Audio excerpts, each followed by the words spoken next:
American business leaders are urging South Korean leaders to increase market access to U.S. companies seeking to sell goods in South Korea. The business leaders want to persuade U.S. President Donald Trump not to introduce policies that harm trade between the countries. During the U.S. presidential campaign, Trump threatened to make changes to the bilateral free trade deal. The deal is known as the Korea U.S. Free Trade Agreement, or KORUS FTA. Last year, Trump criticized the deal as job-killing. The American Chamber of Commerce in Korea, or AmCham Korea, wants to keep the current KORUS FTA. The agreement took effect in 2012.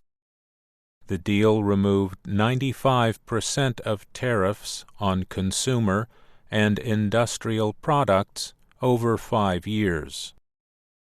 James Kim is chairman of AmCham Korea.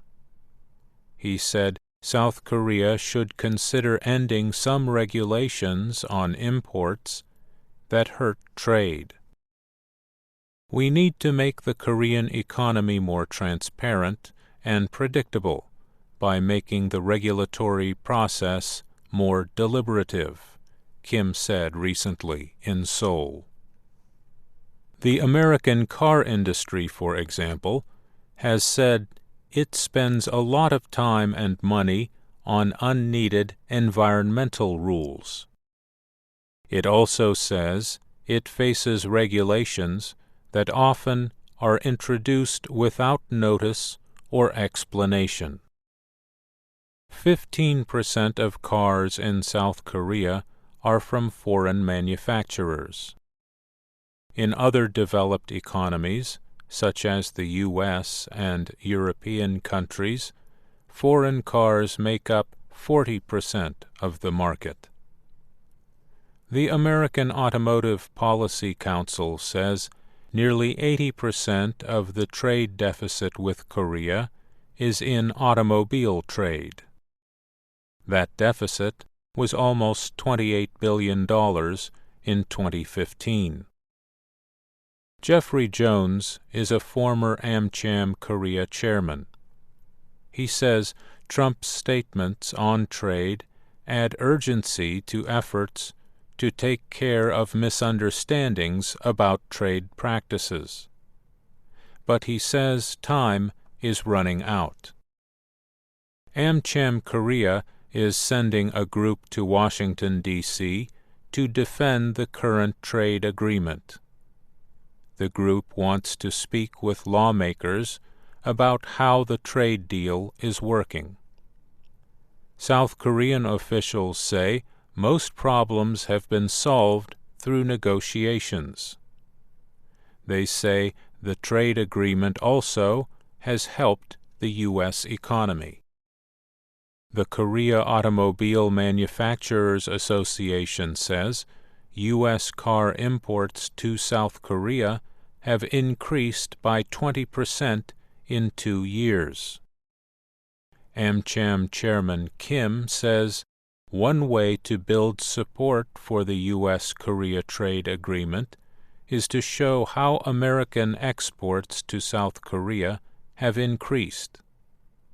U.S. exports to South Korea of all products and services have risen by 8% in the last 10 years. Exports of some agricultural products have increased sharply since the free trade agreement has gone into effect.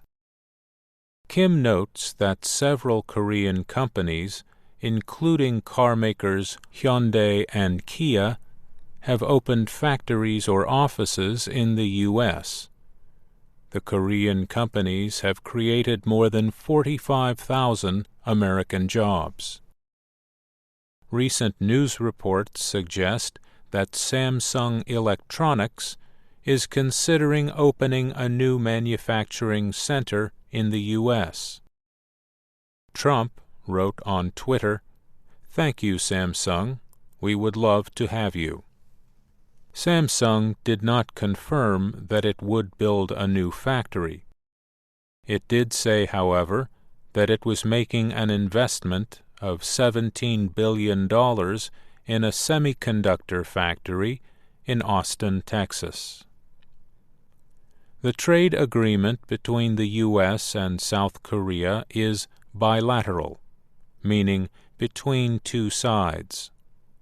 It is unlike the huge 12-nation Trans-Pacific Partnership deal from which the U.S. withdrew, or the North American Free Trade Agreement, or NAFTA, which Trump has also criticized. Korean companies with operations in Mexico, however, are concerned they could face increased tariffs if NAFTA is renegotiated.